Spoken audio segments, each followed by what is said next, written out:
Welcome to another edition of Expanding Mind. I'm your host, Eric Davis, continuing our conversations about the cultures of consciousness. You know, and I like folks to listen to the episodes and try to put the pieces together, because sometimes it seems a little random. You know, science fiction over here, psychedelics over there, technology criticism here, politics over there. How does it all fit together? I believe it does fit together. And for those of you who are puzzling through the now rather large archive of Expanding Mind, which is of course available on prn.org as well as my own technosis.com. For those of you sort of weaving and stitching it all together, will remember that there was an interview not too terribly long ago with a fellow named C.J. James, who's a Canadian designer. We talked about snowboarding and festival culture and design principles. And in that conversation, I mentioned CJ's partner in crime, Delvin Solkinson, who I've been wanting to speak to for a very long time, but because he is an incredibly modest person in a way that is terribly charming and very authentic, he was like, I don't really have anything to say. I don't really want to do the podcast thing. I don't know. Even though he's like full top level permaculture, visionary designer, putting out tons of awesome media, traveling the world, talking to permaculture elders, crystallizing concepts, putting out card decks, design principles, workbooks, and tons of events, schooling, da-da-da. We have more to say about that. But because, nonetheless, he did not want to speak with me on Expanding Mind. But luckily, the walls caved in recently, so now we get to kind of weave in the C.J. James conversation to talk to his old pal and partner in crime. As with C.J., I first met Delvin at what to my mind was kind of the high holy days of festival culture in the 2000s, early 2000s, late 90s, early 2000s, when the neo-tribal thing was really kicking in and it didn't get quite so recirculated yet.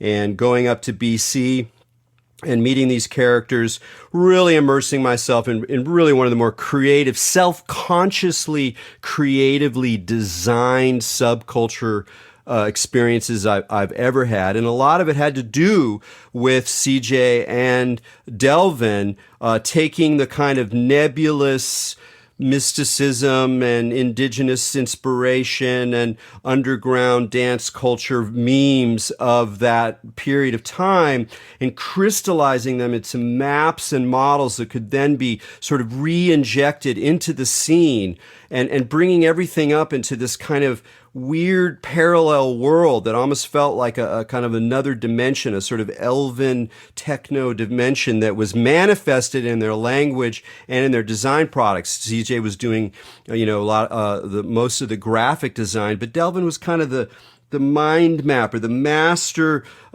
creator of crafting zones that he would kind of disappear from and let other people take up their own meanings and kind of go forward with the scene.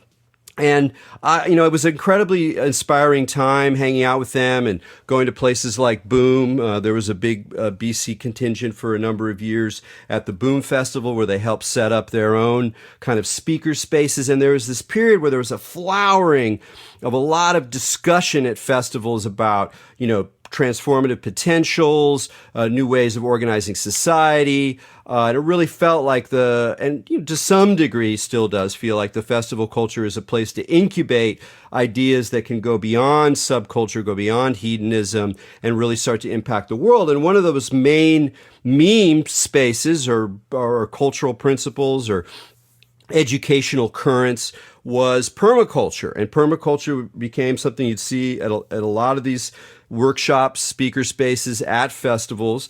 And I remember very clearly at a certain point going, on the one hand, I'm so happy to see all this stuff. I'm so excited to see people coming into these workshops and absorbing information. And I know that some of them are getting activated. But at the same time, I could see the way that the festival scene itself tended to kind of isolate people from really moving out in the world or really pursuing these things kind of outside the fun zone, if you will, of the festival scene. And so after a while, I started to be kind of ambivalent about the role or purpose of bringing this stuff in. Was it just window dressing? Were people really getting transformed? Were they really learning skills that then they were going to begin to move forward? And Delvin is a great example of someone who was not only bringing data and information and creative culture crafting to the festival scene, but was already interested in permaculture and then just ran with it and really that's been the main thing that he's been doing for the last 10 years. And where he's wound up, though, is still kind of connected with the visionary culture because he's a big character at COSM, the Chapel of Sacred Mirrors, the site that Alex Gray and Allison Gray are heading up there in upstate New York. And so Delvin is the senior managing editor of the COSM Journal of Visionary Culture. He's on the board of directors. And probably most importantly, or the stuff that I really want to talk about, is he's also heading up their visionary permaculture design program. So really taking that kind of vague but sweet, sentimental attraction towards permaculture from, the festival perspective of like, hey, this is another way to organize the world. It seems to resonate with these visionary ideas, and really taking it to the next level. He's put out a lot of tremendous material on permaculture, and he's studied with everybody, Bill Mollison, Larry Santoyo, like tons of characters. He's an activator. So he's a fermenting bacterium of elven excellence. So Delvin, thanks for joining me on Expanding Mind. Thanks, Erik. This is a really momentous time for me since you were such a formative influence back in the early days where we were generating these memes around visionary culture and future culture and certainly permaculture. So thanks for having me. Yeah, absolutely. And again, I'm just so happy to have seen what you've done, that you didn't stay inside the kind of weird underground or subcultural sort of, in a weird way, it's kind of a fantasy world of the festival scene. And you took some of its potential and sort of ran with it. And one of the things I've always really liked about you and the way you approach things is you're very upfront about your influences. You were one of the first people, probably a little bit to my chagrin, to call me an elder. And I was like, man, elder, I'm barely 40. Like, oh God.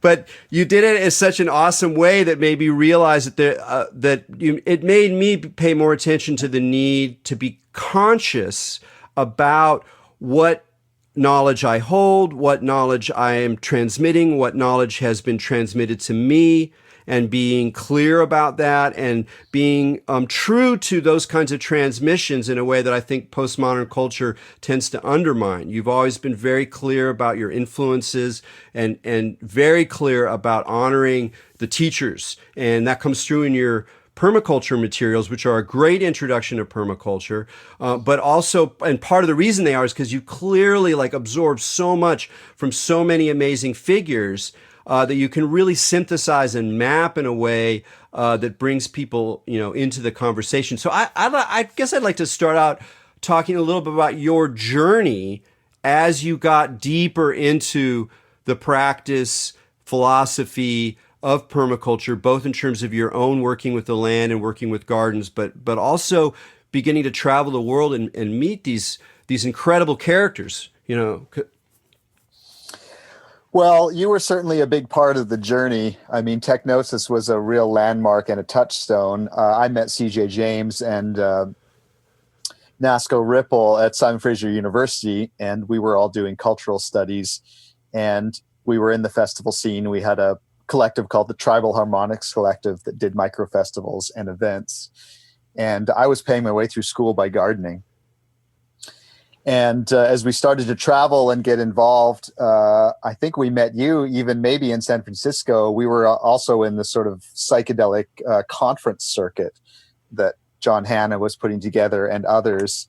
And we were really exploring the implications and applications of this new ways of thinking about the world. And when I moved up to the Elphinstone Rainforest from Vancouver, I stumbled upon Phytomphilos Farms. Phytomphilos means the umbilical cord of the planet. And this man there, Lance Wildwood, said, "Permaculture design, have you ever heard of that? Let's do a course together." And we were on this working farm, and I was with CJ James as well, and we started studying permaculture design from the perspective of the festival culture, really. And we were both brilliantly brought in and felt totally at home with the concepts of an ethical design science and thinking about what does it really look like to both be scientists and also care about the things that we're studying. But we're also amazed that this movement that called itself a design movement had really poorly designed media. Really looked like it was a bunch of like backwoods farmers kind of teaching people about how to garden and farm. Which in some ways it was, but of course the implications of what they were teaching was far beyond the garden and the farm. So when I finished that first online permaculture design course that was really happening in person at this farm, I came across this woman, Marilyn Magus, at the community services in the local town. And one thing led to another, and the federal government of Canada gave me and Ainsley Crone, my partner and guide at the time, a large grant to start a youth program and essentially take youth at risk and go into the school system and bring permaculture design into the elementary school system in our bioregion. So we built community gardens and set up recycling stations and kind of created legacy projects like green clubs that would be carried on and stewarded by staff as they came and went. And we were also in the festival scene, and we were exploring future culture and the implications of technology. Our group was called Crystal and Spore, and CJ was kind of the crystal, and you can refer to his podcast because he kind of really came from the tech perspective, and I was kind of the spore because I was more earthy and building gardens and talking about growing food and medicine. And so we really took that into the festival culture. And that's one of the places we worked with you, including meeting you out on the playa in central Portugal at Boom Festival. And we realized that, you know, we were bringing permaculture and ideas of permanence and stability to this culture that was completely impermanent and not stable and like a throwaway, you know, what NASCO called the temporary autonomous zone from that famous book. So it was an interesting paradox to be like, how can we come into a place that is so temporary, and how can we teach about permanence in that context? So that was really interesting, but people are hungry for it. And a lot of the festival culture people are really seeking to, you know, live within their values and be a more caring culture. So absolutely. Well, I mean, I think it might be good just for, you know, some of the folks who aren't as familiar with the permaculture or have heard the term. I know it's a huge field, but if you could talk about it a little bit in terms of particularly the implications it has for culture at large or for human life at large. Like permaculture has always struck me as almost more than any other design science that I know is that even when people are talking about really concrete things, the maintenance of the soil, you know, how you use worms, how seasons change in the land, how if you're going to work land, it's good to spend a lot of time not doing anything on it before you start to make moves and getting to learn how it works. That even when people are being very concrete with their description of their practices, there's always an overtone. There's always like an allegory or a larger principle that you feel can apply to life as a whole, to technology, to urban experience, to interpersonal relationships, to consciousness, to the theories of knowledge. And that's always been really, you know, it's always struck me as being very particular to the permaculture vibe. So when you were bringing some of these concrete principles, and I, you know, invite you to describe some of the ones that are most important to you, it seems like you, in particular, because of your concern with design, your meta consciousness, you're a very meta person. So even as you were really concrete with the gardening, you had that meta perspective that really was taking permaculture as a larger map. So how did you kind of work out that relationship, or how did you see yourself moving forward with the practical, even as your the bigger view, the meta mind was also opening up? Interesting question. Well, permaculture, one of the principles is moving from patterns to details. And one of my mentors, Larry Santoyo, said, never trivialize permaculture by giving really short answers. So maybe I can kind of give a two-part answer to that question, and that also clarifies a little bit about what is permaculture design. One of the central concepts, which I sometimes call the principle of the miraculous, life creates life, is that, the reason that we're able to be here today is because nature is designed really well.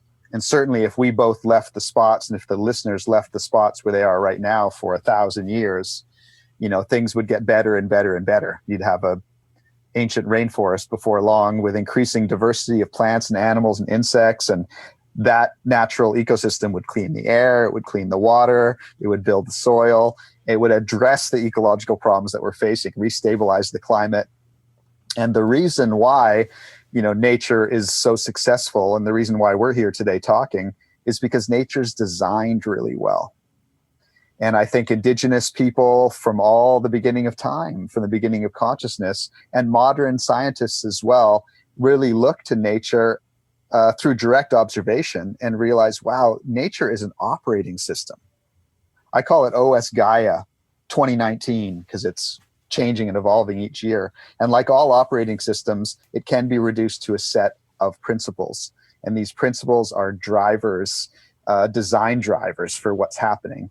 So part of the concept with permaculture design is that we can take these principles that are the secrets of nature's success and apply them to our own decision-making processes and our own designs.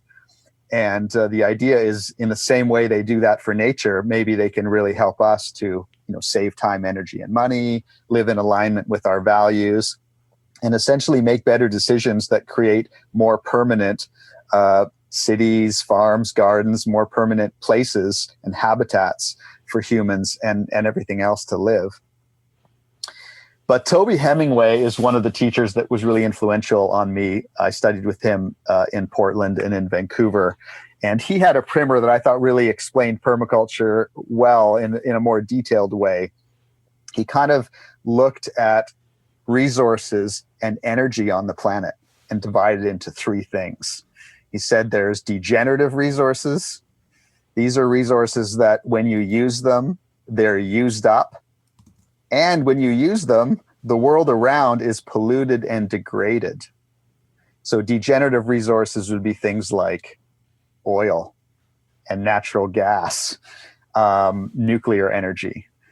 So the starting point for permaculture, the larger pattern, is like, we cannot have a civilization dependent upon energy and resources that destroy the planetary ecosystem and ourselves and are totally used up, even though they're in limited supply. And of course, when we look around, and when Bill Mollison and David Holmgren, the originators of permaculture, looked around in the 70s, they realized, this is exactly what we have. So level one is like, what we have now, is not going to work. That's not sustainable. That's the beginning of the sustainability movement. So the second type of resources and energy that Toby delineated is what we call sustainable resources. These are resources that are unaffected by use.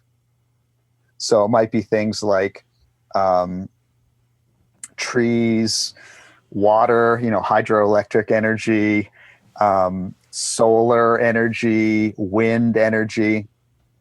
But this whole look at how humans use sustainable resources and energy is sort of goes up against the central myth of humanity, certainly the reason that Apple computers are so successful. And it's the myth that we as humans are technologically advanced.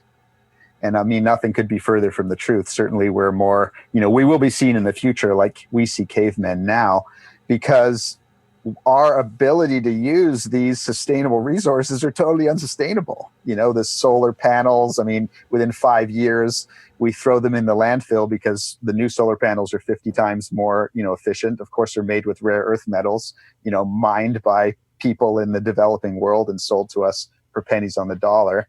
The windmills are destroying migratory patterns. The hydroelectric dams are, destroying the natural patterns of fish and messing up the water systems. So we don't actually have the sophistication to use sustainable energies in a sustainable way. Now, the third type of resources and energy that Toby delineated, which is really of interest to permaculture, is regenerative energy and resources. These are things that when we use them, the world around actually gets better, gets healthier. And interestingly, with the regenerative resources is that when we don't use them, we lose our ability to use them. So we actually have to use them in order for them to have that regenerative effect. So, one might think in the human world of our brains, don't think enough, brain turns to mush, or, the couch potato, where if you don't use your muscles, they atrophy. But of course, if you work out, your muscles get stronger, and then you have more ability to get stronger. If you use your brain, like listening to this podcast, the more you use your brain, the more capacity you have for evolutionary thought and evolution of consciousness. But in a really simple way, we look around and say, well, nature is a regenerative system. Leave it alone, and it regenerates the world around it. And the reason for this is because nature, unlike the human technological civilization, is actually super advanced. It has the ability to use the energy of the sun, the wind, the water, the natural elements on the planet in a way that not only doesn't destroy everything, doesn't use up those resources, but actually has zero ecological footprint. So it has the way to use sustainable resources, not only in a sustainable, but in a regenerative way. So the bottom line of permaculture initially is like, wow, we need to do that. We need to mimic nature. We need to be able to use the energies and resources of our planetary ecosystem in a way that actually makes everything healthier and more abundant. Well, what I love about the way you frame it, and I know that partly what you were presenting were general permaculture ideas, but very much filtered through your crystal and spore lens. And one of those has to do with really like breaking down the metaphor and saying, no. Nature is designed. It is like a technology. It is acting as a technology. And by the way, kids, it's way more sophisticated than all the stuff you have. And what I like about it is when you put it that way, it's simultaneously totally obvious, like, no duh. I mean, that's what, if you read evolutionary work, they describe these things as if they were machines, as if they were designed. And then if you ask them, they'll say, well, no, it wasn't actually designed. But it's basically saying that the conditions of evolution itself give rise to design principles, design solutions, sophisticated novelties, explorations, more efficiency, et cetera, et cetera. So they're already speaking that language. And yet, so on the one hand, it's totally obvious. And on the other hand, even me, I'm open to this stuff. Like I'm into it. And there's still a little bit like, whoa, that's a little far, man. Like our technology is pretty sophisticated. Like there's this human investment in human superiority that is so intransigent and it's so widespread. It's like the resistance that people have to acknowledging that plants are intelligent.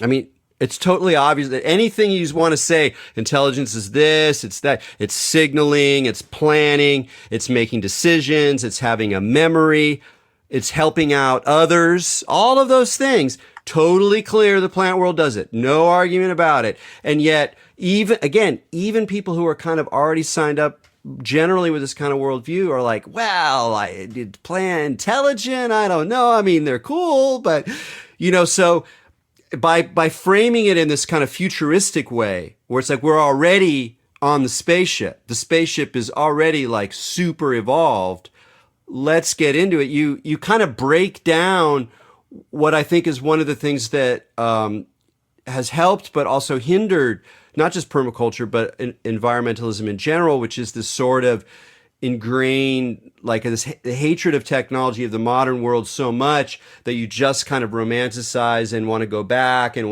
that the reasons for that are very understandable. But by saying, no, that's just not the right framework.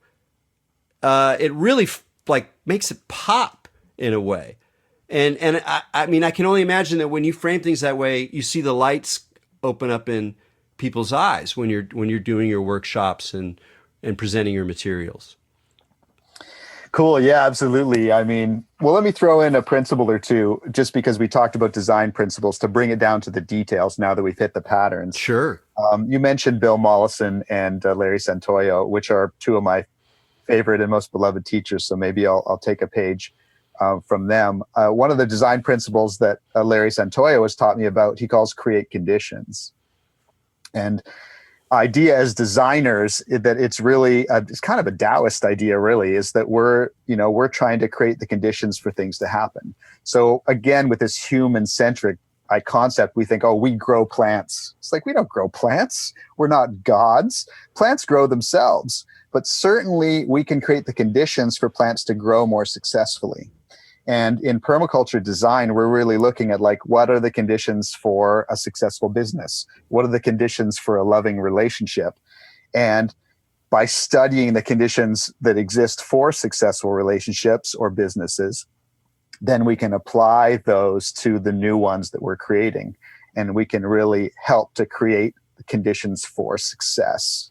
So in permaculture, we're really thinking a lot about working in collaboration with nature and in collaboration with the living processes that we're working with. It's not like we're forcing anything to happen. We're not in control, but there's a collaboration that we can have. And that's a unique piece that we as humans have the ability to do because of the way our consciousness works, is that we can glean from observations these design principles, and we can use them to inform the environments that we're creating.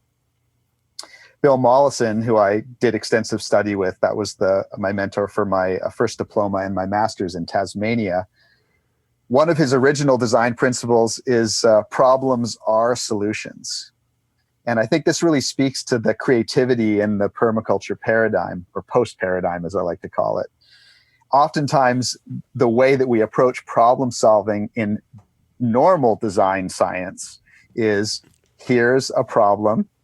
What's the solution for this problem? And we run around trying to think of, well, what's the solution for this? How can we find that out? And in permaculture design, we kind of go completely outside that box and say, well, that problem is definitely a solution for something else. Instead of thinking, what's the solution for the problem, we think, what is this problem a solution for? And often that kind of out-of-the-box thinking leads to these really low-impact, amazing solutions that totally come from outside and are a little bit more effortless, where it's like, oh, we got too much of this. Oh, wait a minute, what wants that? Oh, if we connect what wants our waste stream, then they benefit, and then we can benefit because they'll come in and take the waste stream away and use it in a productive way. And that's how nature works, really. There is no waste generated because the waste of one thing is the food and resource and energy for another. So there's a couple examples of permaculture design principles and how we can use them in our own decisions. Yeah, that makes a lot of sense. That whole idea of cultivating the ground, I think, is really an interesting one because, I know you've been very influenced by Taoism. It was something we connected on, whether it's, Chuangzi or Zen poets, and just the kind of the sort of respect for natural processes, the respect for like a sort of chaotic but generative force that's larger than the human. It's something I've always been attracted to. But there's this kind of problem, which is that yeah, okay, but we are still agents. That's what part of what we do is that we do things. It's just maybe we don't do them the way we think we do them. And so I think part of the challenge is to not get the human completely out of the way and just go, no, the human is just an effect of larger forces. You can't do anything. You have no agency. Just give up and submit. But at the same time, you can't go, yes, but we are the crystal willful agents of history. That old story is clearly really stinky at this point. So what is our agency? And the agent of the creating conditions, the agency of creating conditions, which is kind of like the agency of the gardener, where you do have some control and decisions to make about soil, but you're not making the plant grow. And I've even noticed that in my own life recently is like there's certain areas of my life that are blocked, and the closer I focus into the actual problem or conflict or whatever, the more and more impossible it seems. It's like you get super heady. It's like, oh my God, it's like, no, if I do that, then it's like that. If I do that, it's like that. Oh my God, stuck. No way out. And that's the stuckness. But you like move back a couple of scales and you go, where is this taking place? Oh, it's in this larger framework. Well, what can I do to like take care of that? And it might just be like you say, like, oh, I'll just exercise more, or, I'll just be, when I'm feeling good about the situation, I'll just be really sweet, it doesn't, that's not going to solve the problem, right? But it's just going to be, but then you find that sometimes quickly and sometimes slowly that creates a ground for real change, but you're not pushing the particular change. And, so it seems really in alignment with the way that these permaculture principles can apply very specifically to very concrete situations, detailed situations, but again, are always teaching on these meta levels as well. And I think that's partly what people who are interested in visionary culture respond to. It's not just that it's concrete and earthy and based on sort of indigenous intuitions and feelings for the holism of nature or the great pattern of nature. That can be cool, but that can get a little stuck. It's also that it's permeable. It works with overtones and works on different levels, and kind of like a visionary experience. Oh yeah, it's like a concrete thing that I'm seeing, but then I see its archetype and I see the way it fits into the cosmic pattern, and now it's talking to me like it's alive, like, oh my God, but there's something in permaculture itself that has that visionary quality, and you call it, visionary permaculture design. And you do it at COSM, where a lot of kids are coming for different reasons, maybe not to study permaculture because they like visionary art. They want to be part of a proactive, cultural movement. So when you're doing that kind of work, specifically at COSM, how do you kind of weave these worlds together? How do you show how these concrete principles are also part of, a quasi-indigenous or nature-based visionary view of the cosmos? That's great. Well, I love teaching out here at COSM with my partner, Grace Solkinson. And the program, maybe I'll tell you a little bit about the program here, and the answer will come out through that description. It happens over a year. And in permaculture, observation is the first principle. So we spend a year, we travel through all the seasons, and we observe a number of different systems over that year, ourselves, as well as the natural ecosystem around us. But everyone has a project that they focus on. For some, it might be a business or a practice. For others, it may be a garden or a landscape or a farm. And we spend the year traveling to different places to see permaculture systems in action. There's a saying in permaculture, which I got from Toby Hemingway: if a picture's worth 1,000 words, then a model's worth 1,000 pictures. So we really are going to see working models as a way to understand the concepts instead of just talking about them. So we're journeying and seeing these conscious businesses and these eco communities and eco villages, and the way that permaculture has been successful in, say, helping organizations have their governance. And this whole time, people are really thinking about their project that they thought of, their garden, their business, their relationship. And then at the end of the year, in this kind of postmodern way, all of the things we've read about and discussed and worked on and seen in action and are kind of applied in a really personal, intimate way to people's own projects. And they have a final design project. And the idea is that they're really applying what they've learned. They're applying the principles of nature to help take their project to the next level and help them decide, save time, energy, and money, while living in closer alignment with their values. That's kind of the promise of permaculture. So we allow people, and we need people, to apply it in a practical way to anything that they're doing, because permaculture is not meant to be something that is just discussed and thought about. It's meant to be a hands-on, applied, directly relevant system that is about the way that they design, that everybody designs their life, their relationship, their livelihood, and their landscapes. Yeah. It's when I hear you talk about this, I also really hear someone who's both gifted in and very conscious of, again, another meta level, which is the level of teaching itself. Like, it's not just that here are these principles, I need to communicate them.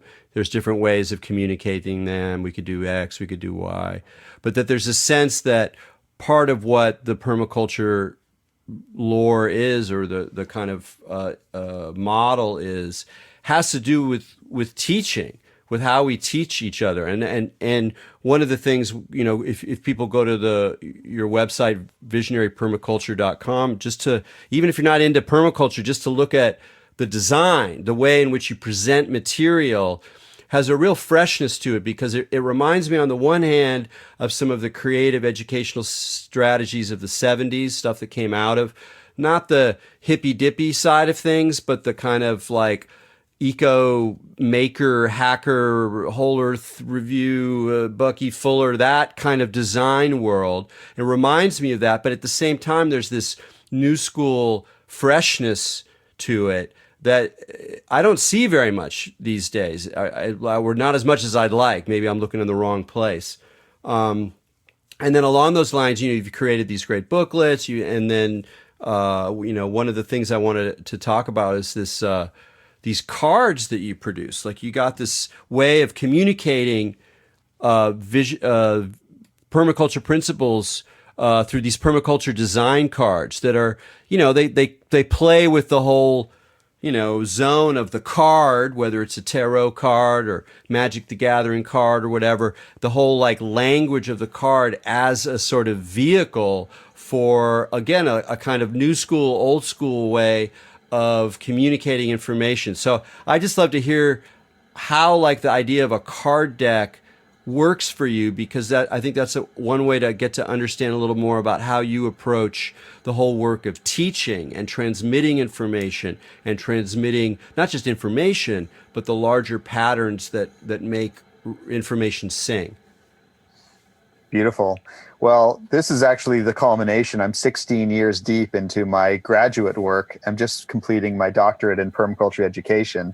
And one of the projects, which, like everything else I do, is a free open source download online at Printable, is a teacher's manual, which I've been working on with one of my co-teachers, Kimchi, and also with pretty much the entire pantheon of my different permaculture teachers. And the idea in permaculture is that the highest iteration of any profession is top tips, best practices, and maybe do's and don'ts. So this teacher's manual is really that. And it's for teachers in any discipline. And of course, we're all teachers, even in our personal relationships. So one of the concepts in this sort of new school, experiential, transformative education style that permaculture has been generated has to do with gamifying curriculum. So what I've been trying to do in my different collaborations is take what previously was a lecture and turn it into an interactive discussion. And one of the design methods of permaculture I learned from Larry Santoyo is design by chunking. It's like take things down into bite-sized chunks. So instead of me sitting at the blackboard and giving a lecture on the way to design effective water systems, we break it down into a series of small concepts. And then with a group, we can be out in the middle of a farm surrounded by sheep and goats, all with these individual cards, and each student can read one of the concepts, and then we can have a discussion of like, how can we see this concept at work in the system that we're in? How could we apply it better? And of course, how could we apply it to our own life or livelihood or landscape in some way? So this card deck is 230 of the principles of permaculture, and these are kind of broken into 5 categories. There's attitudes, which are like attitudinal principles. There's strategies or strategic principles. There's design principles, which are more ecological. And then there's ethics or ethical principles. And then I added design methods, because permaculture is a lot about design process and design methodology and how we approach these kind of things. And then amazingly with Kimchi, through a lot of her hard work, we actually took this core notes of the permaculture design course, which I have online, and turned it into 1,000 card deck. This isn't actually available online, this 1,000 card deck. So really there's 1,200 cards, which the entire permaculture design curriculum has been broken down into these little chunks. And then it can be gamified into all sorts of interactive curriculum, can be shared in small amounts or in large amounts. And there's all this possibility for doing sort of breakout groups and games where cards are moved around or arranged in different ways. And the idea is that instead of a passive student, the participant becomes really an active part of the journey, where they're, the line between teacher and student is totally blurred, and everyone's on the spot, hopefully in a comfortable, inspiring way at all times, to be directly involved in the process of learning by applying. Yeah, I mean, one of the things about gamification, which is an interesting phrase, you hear it, you've heard it a lot, we've heard about it for a while, and in some ways we've seen interesting things come out of it. In other ways, I think it's been kind of another disappointing meme, at least on the larger kind of like corporate level that started to use the term. But it makes me think back to one of the things that struck me back in the visionary culture days, when I saw the way that you and some of your crew were kind of consciously crafting possibilities that had a game-like dimension. That in this subcultural space, we weren't just having fun or blowing our minds or even on a spiritual search. We were also collectively playing a kind of game. And what I realized then, and I still think is really true, and it's a subtle point, is that gamification doesn't just allow people to become interactive players more easily. It also reminds you, if you're paying attention, that you are part of a design system that can be changed. And so it's different than saying this is the way it is. Like a religion is like, this is the way it is to be. This is what we do here. Are you going to join our group or not? If you're joining the group, then we think this way. Then the holidays are these holidays. Then the rituals are these rituals. And it is a game for the outsider. They look at that and they go, "Oh, that's a kind of weird little cult game." But from the inside, it's like truth. But if you're like, no, we're playing a game and we're seeing what the results are, you're always also aware that you're part of a human design, cultural design, symbolic design, practice design that can be changed and operated for the purposes of continuing to play the game. So I think it's, really kind of significant in terms of that aspect of the game playing that is deeper than just it gets people involved. It's more fun. It's a more fun way to teach than just standing in front of a blackboard with a piece of chalk. Can you tell me a little bit more about how you think about games, or even think about the way that cards, and we're going to get to the Galactic Visionary card deck, the Oracle deck in a moment, but just the way that gamification can deepen and make culture more intelligent. Interesting. Yeah, cartomancy, the art of working with cards, is really ancient. And there's something, it's like a deconstructed book. There's something about breaking things down into small, mobile concepts that can interact with each other in a way that they can't in the linear context of a book. Because when you draw cards, it's like you could have tens of thousands of combinations of different cards interacting. One of the core principles of permaculture is guilds. It's actually one of the master patterns for reality. We think of ourselves as individuals, but of course, we're all sorts of organs and working together, to make us, and those organs are tons of different cells working together, and those cells even are combinations of all these different things at the atomic level. And so even though we think of ourselves as individuals, we're actually a guild of different things working together. And when you have the cards, you can see how different concepts do the same thing. They kind of work together to fulfill functions that neither of them could fulfill on their own. So part of the great myth that's also being deconstructed with permaculture, and I think is exemplified metaphorically through the use of cards, is this idea that 1 + 1 = 2. And, those of us that did a little bit of math, I think I dropped out in math 11, but realized that there's no place in our reality, really, that 1 + 1 ever equals 2, except in the imaginary world of Platonic mathematics. In the real world, 1 + 1 might equal 72 or 263 or 879, because like when you and I get together, Erik, we're not just the combination of me and the combination of you. It's like all this stuff's coming out that's emergent, that's coming out of our interaction that wouldn't have come out from either of us individually. So I think the use of cards has emergent properties. And this kind of plays back to the visionary culture piece, where by breaking things down into small concepts and then allowing them to recombine in innovative and creative ways, all of these meta levels come out of that.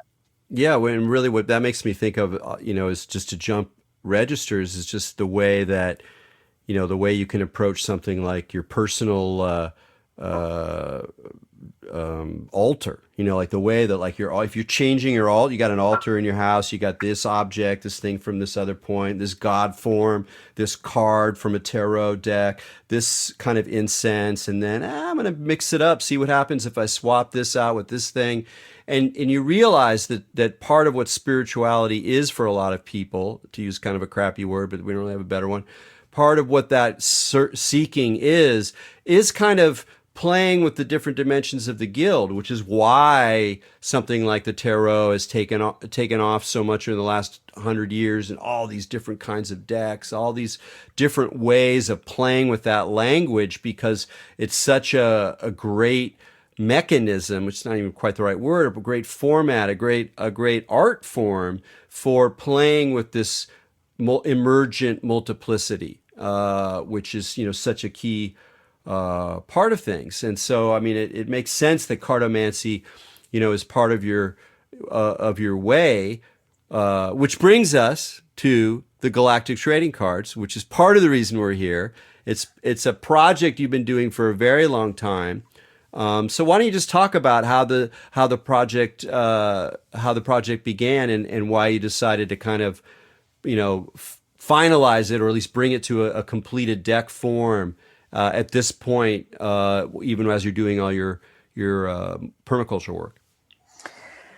Thanks, Erik. Yeah, there was a vision in the year 2000 that I had about having relationships with visionary artists as kind of an art culture community building initiative.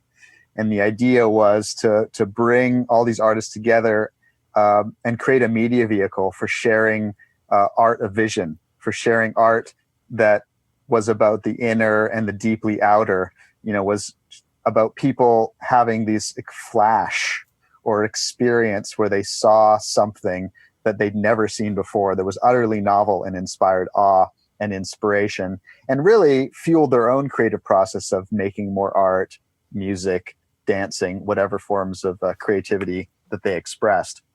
And this is very much in alignment with what we're doing here at Cosm Chapel of Sacred Mirrors. We are a church of creativity. And one of the bases for the church is really that people's own experience of being creative allows them to have a direct contact with divinity in a really intimate and personal way that's outside of anything dogmatic, prescribed, or any kind of system. And this project, I thought, would be completely non-commercial, that it would be too complicated to make it a business. So I entirely volunteer, just like I do for the permaculture design deck. I entirely volunteer, and then I'm able to get art licensing from the artists without having to make any business arrangement with them. And so it's also about the art culture community building piece is about connecting different cultures and traditions together and showing that although we're all unique and different, and each culture and each country and each artist really represents a uniquely creative reflection of the visionary impulse or spiritual reality, or whatever you want to call it. But then there's all these themes where it's like, oh, check it out, that visionary artist from Peru and the one from northern Russia and the one from Japan and the one from the US are all totally showing this, multi-winged angel entity.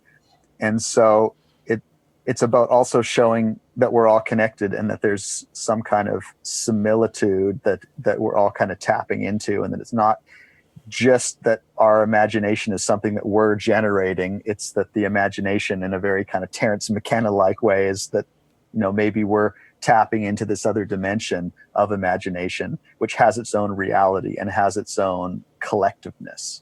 Yeah, well said. I mean, we're inside. In some ways, we're inside the imagination, and that's one of the interesting things about visionary culture and visionary art. I mean, specifically visionary art, as it's sort of developed over the last couple of decades. We can look in the past and say, okay, that's visionary art, or that's surrealism, which is kind of visionary art, or that's William Blake, and we can create our ancestors. But as a self-conscious movement, it's a couple of decades old. And what's been really interesting is to see the way that it's operated like a parallel art world, but also like something else. And like, one of the things, the criticisms that people have, particularly now, like if you go to a festival now and you go to the visionary art thing, you're like, a lot of you've seen before now. It's like, okay, I remember that. I remember when they did that in 2001 or whatever. At least for me, I'm a little jaded. But I think that partly misses the point, which is that while on the one hand, the visionary art world is a place for exceptional talents and exceptional visionaries to rage and level up and get attention and make a career and, inspire other people, inspire people's inner lives, that it's also, and this is what differentiates it from conventional art world, it's also a place for the collective to kind of weave and resonate with these sort of archetypal and sort of invent archetypes that then kind of get distributed around the globe, because neo-tribal culture, psychedelic culture it's like heavy metal is a global culture. I mean, a really global culture. They're everywhere, and so that's the side of it that becomes something other than just our Western idea of art as something that geniuses make. And if you're not a genius, you're just kind of like, okay, and it's kind of lame. It's simultaneously a place for truly excellent artists to shine outside of the art system and occasionally overlapping the art system, but also for the collective to use and express and move through the imagination. And so the card deck, to me, part of what's brilliant about it is that it shows you that. It shows you the collective dimension that's simultaneously diverse.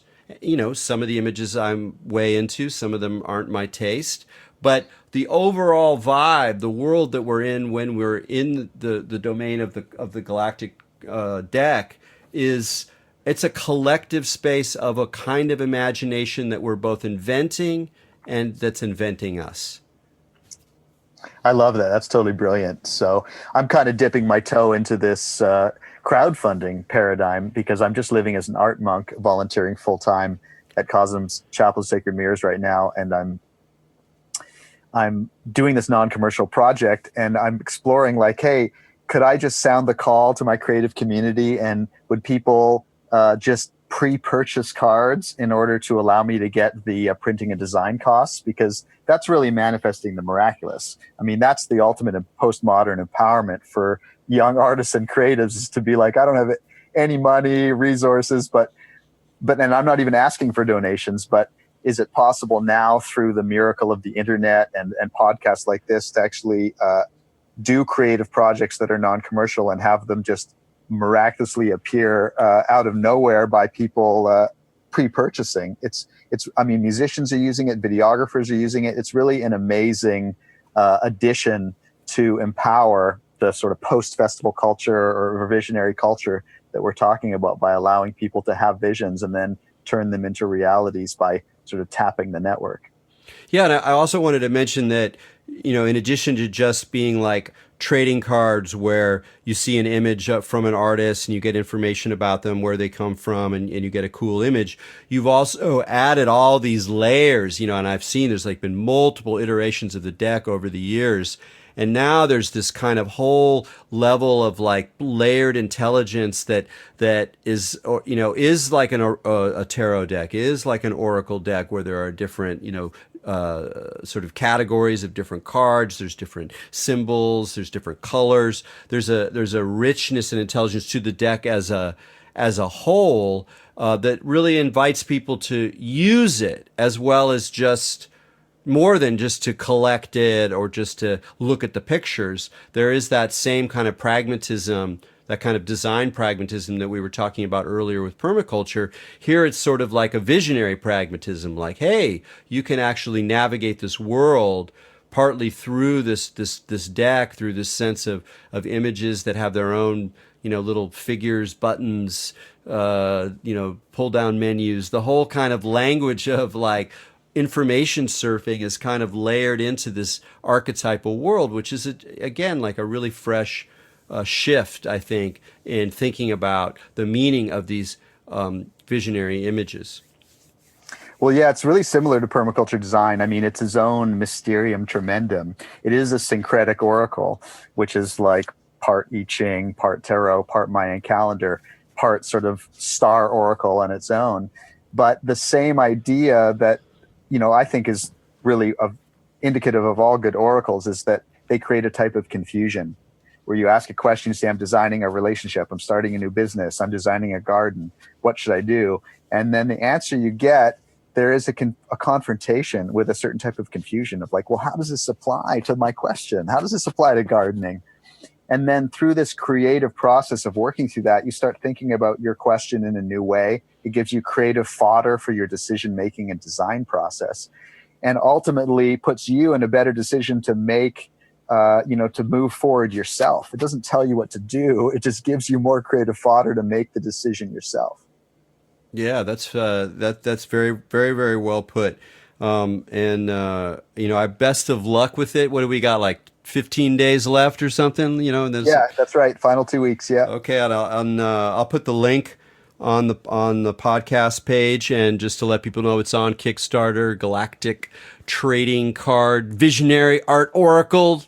Best of luck with it, Delvin, and good luck with all your visionary permaculture courses and finishing up your doctorate and all that. It's been great to talk to you again.